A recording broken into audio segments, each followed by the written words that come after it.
Question for Niko Price at the end. Rebecca. Obviously, when you get a call to fight Robbie Lawler, I'm sure that gets you excited, but it's a different story when you're asked to be Robbie's last opponent. So I'm curious, how are you approaching this fight, and what were your emotions when they were told you were going to be his last opponent? It's just a blessing, man. Like, when I saw the email, I was like, Robbie Lawler, I've been talking about fighting this guy since I was 18 years old when I got into this sport. And I was just like, yeah, I'll take it anywhere. We'll go anywhere. I'll fight him. I love it. Just blessed, man. And then question for Robbie Lawler.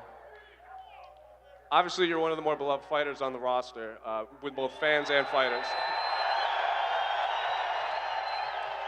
So I'll just make it quick because I know you love press conferences. Is there any message you want to tell the fans that are here in attendance, considering this might be the last time they get to see you here?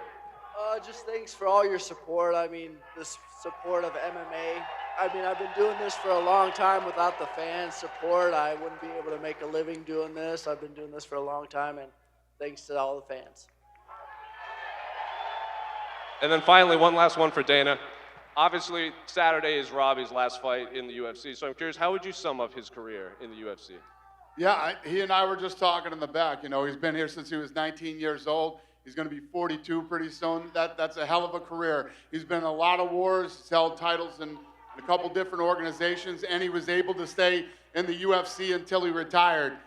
He's had a pretty special career, and you know, looking forward to Saturday and not looking forward to Saturday. So, yeah, we love him, and we wish him all the best, you know, in the rest of his life after Saturday night.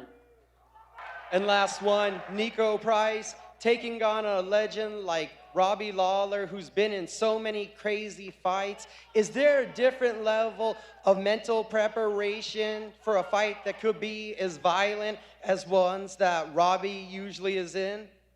No, I'm just here to fight, man. All my fights are violent, so I plan to meet violent with violency, so I can't wait. This one's for Robbie Lawler. Robbie, 21 years ago, you competed at UFC 37, and then 1 month later, you competed here in Las Vegas at UFC 37.5. You and your entire generation have done so much to help build the sport. After you conclude your career as a competitor, how do you plan on continuing building the sport as an ambassador, and a respected ambassador at that? I'm going to continue to do what I'm doing. I'm coaching fighters at our gym, giving back to the sport. So many guys before me helped me get to where I am today, so there's a lot of energy put into my career, and I'm going to give back to this sport and touch as many lives as I can. And a question for Dana. We've seen how much of a fan favorite Robbie Lawler is. What is your favorite moment that we got to see from Robbie Lawler? Yeah, no, he always has been since the day he walked into this organization.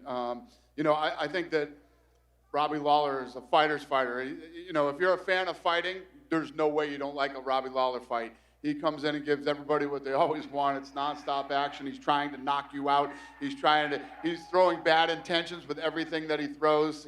He's been one of the funnest guys to ever watch.